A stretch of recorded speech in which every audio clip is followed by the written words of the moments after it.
형제가족 여러분 안녕하세요. 오늘은 8월 2일 화요일 천국 복음의 성장과 결실이라는 제목으로 마태복음 13장 18절부터 30절까지를 묵상합니다. 자, 18절부터 예수님께서 어저께 말씀하신 씨 뿌리는 비유에 대한 해석을 내놓습니다. 18절, 그런즉 씨 뿌리는 비유를 들으라. 자, 하나님께서는 늘 비유로 말씀하시니까 어저께도 말씀드렸지만 그 비유라는 것은 당시 말씀을 듣는 사람들의 어떤 그 제일 이해하기 쉬운 문화의 컨셉, 또 삶의 컨셉, 이런 것들을 붙잡고 그것을 통해서 하나님께서 가르치시는 것입니다. 그래서 예수님의 가르침의 특징이 그 비유로서 많이 말씀하시는데, 씨 뿌리는 자. 그래서 그 모든 사람들이 알 수 있는 그 컨셉을 가지고 하나님의 진리를 가르치시는 것입니다. 그렇기 때문에 이 씨 뿌린 자의 비유가 지금 우리는 씨를 뿌리지 않기 때문에 어렵지만, 그러나 그 당시의 상황과 문화를 이해하면서 우리가 받아들이면 예수님께서 이렇게 사람들의 마음과 연결되는구나 생각하시고 이해할 수 있을 것입니다. 19절, 아무나 천국 말씀을 듣고 깨닫지 못할 때는 악한 자가 와서 그 마음에 뿌려진 것을 빼앗나니 이는 곧 길가에 뿌려진 자요. 자, 네 가지 그 밭에 대한 얘기를 하는데, 말씀은 씨는 하나님 말씀을 얘기합니다. 하나님 말씀이 좋은 씨가 뿌려지는데 밭에 따라서 결과물이 틀려진다는 것이죠. 그래서 길가에 뿌려진 사람들은 말씀을 들어도 깨닫지 못한다는 것이에요. 악한 영이 그 마음에 뿌려진 것을 빼앗기 때문에 깨닫지 못한다는 것입니다. 다시 말하면 말씀을 아무리 들어도 눈은 있지만 귀는 있지만 보지 못하고 진리를 듣지 못하는 것이죠. 내 마음 가운데 악한 영이 더 많이 역사하고 더 많이 주관하기 때문입니다. 여러분, 그 복음을 나누고 말씀을 나누고 하나님의 진리를 나눌 때 전혀 깨닫지 못하고 전혀 받지 못하고 다르게 반응하는 사람도 있잖아요. 그 사람이 자체가 악해서기보다 마음이 닫혀있고, 또 하나는 그 악한 영이 그 마음 가운데, 어두운 가운데 심하게 역사하는 부분이 있기 때문에 결국은 말씀의 씨가 뿌려졌지만 아무런 결과물이 없다는 것입니다. 20절, 돌밭에 뿌려졌다는 것은 그 말씀을 듣고 즉시 기쁨으로 받되 그 속에 뿌리가 없어 잠시 견디다가 말씀으로 말미암아 환난이나 박해가 일어날 때에는 곧 넘어지는 자야. 자, 돌밭에 떨어졌다는 것은 말씀을 듣고 즉시 기쁨으로 반응을 합니다. 말씀을 받아들여요. 그런데 21절에 보면 그 속에 뭐가 없어요? 뿌리가 없다고 얘기합니다. 뿌리가 없어서 잠시 견디지만 환난이나 박해가 일어날 때 넘어진다고 얘기합니다. 여러분, 인생을 살아가면서 여러 가지 문제를 만나잖아요. 제가 금요집회 때도 말씀드렸지만 순종해도 고난은 받습니다. 어려움이 옵니다. 그렇게 어려움이 인생에 올 때, 문제가 올 때 금방 무너지고 금방 포기하는 것이죠. 금방 믿음을 지키지 못하는 것이죠. 말씀을 지키지 못하는 것이죠. 결국 그래서 뿌리가 없다는 것은 영적인 훈련이 없다는 것입니다. 영적인 훈련이 없는 사람은 말씀에 결과물이 없는 것이죠. 왜냐하면 여러 가지 인생의 문제 가운데서 그 말씀을 홀드할 수 없기 때문이에요.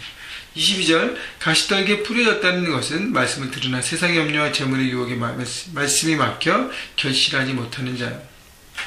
말씀을 듣고 말씀을 깨닫지만 어떻게 해요?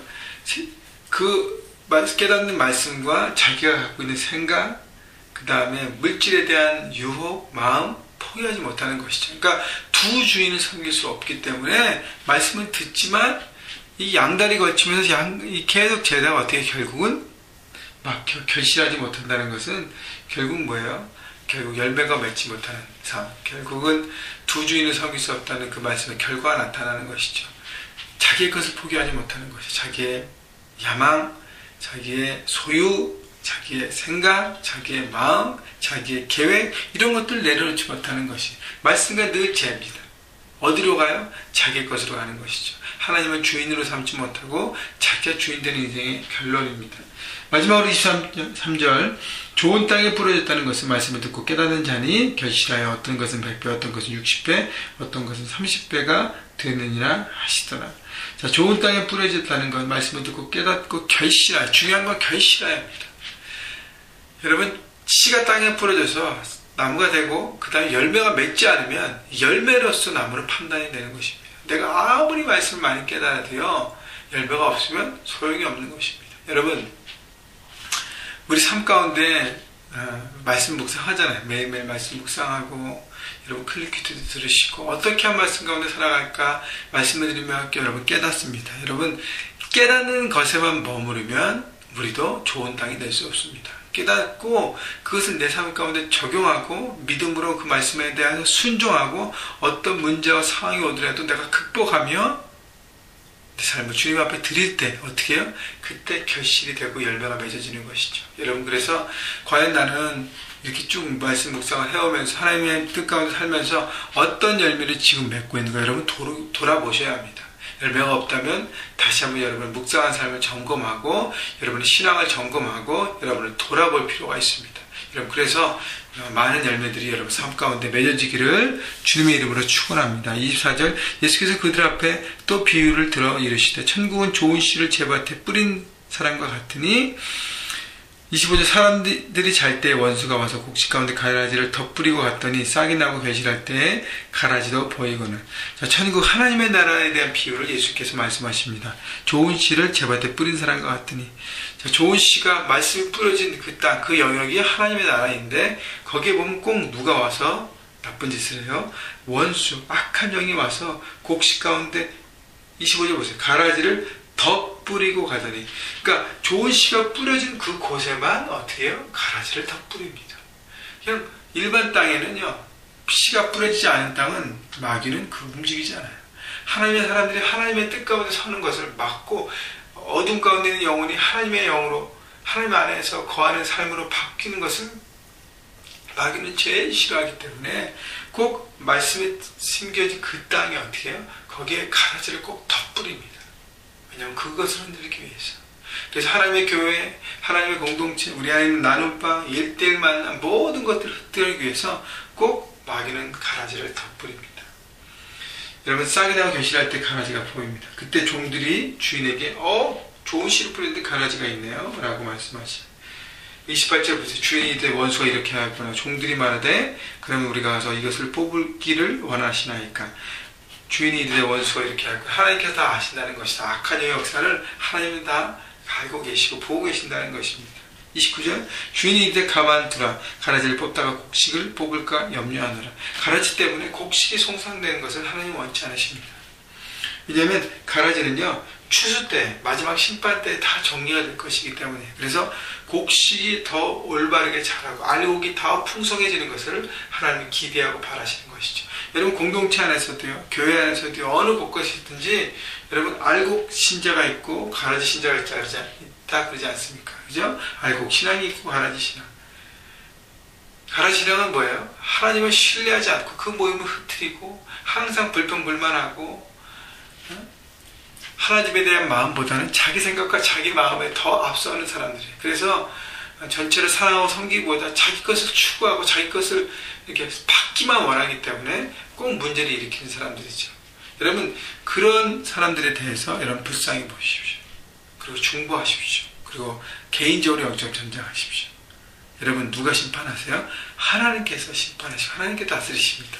우리가 나서서 왜 이렇게 됐냐 정죄할 게 아니라는 것이죠.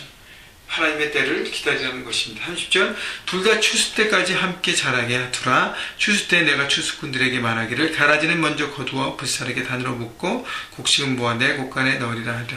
가라지 인생은 어떻게 결국 심판의 인생 불의 심판을 받고 험한 인생으로 끝난다는 것이죠. 여러분 그래서 그들을 불쌍히 보고 내가 과연 혹시 가라지 신앙을 갖고 가라지 성도로서 살아가지 않은지를 여러분 돌아보십시오. 나는 알곡인가 가라지인가 돌아보십시오. 그래서 여러분 하나님의 말씀을 사모하고 그 말씀들은 그 말씀 내 안에 심겨져서 이렇게 뿌려지고 자라고 성장할 수 있도록 바라봐야 합니다. 여러분 가라지는요 빨리 자랍니다. 그런데 아무런 소유가 없어요. 열매가 없습니다. 빨리는 자라요. 그렇기 때문에 눈에 겉에 볼 때 막 이렇게 막 포장되고 하는 사람들 있죠. 잘 경계해야 하는 것이죠. 중요한 것은요 그들 정죄하고 하기보다 내가 알곡 신앙이 돼서 내가 온전하게 잘 자라는 것이 중요한 것입니다. 하나님 말씀을 듣고 그 말씀을 순종하며 심플하게 순종하며 바라보는 여러분 삶이 되시기를 주님의 이름으로 축원합니다. 그때 여러분이 말씀 액면 그대로 받아들이고 그 말씀을 사모하고 내 삶 가운데 적용하고 애쓸 때에 여러분이 부르시는 그 현장, 하나님 보내시는 그 현장, 가정에서, 직장에서, 캠퍼스에서 하나님 말씀이 이루어지고 많은 열매들이 여러분 통해서 점점 맺어지는, 계속적으로 열매가 맺어지는 놀라운 신앙, 놀라운 삶이 될 것입니다. 그렇게 살아가시기를 주님의 이름으로 축원합니다.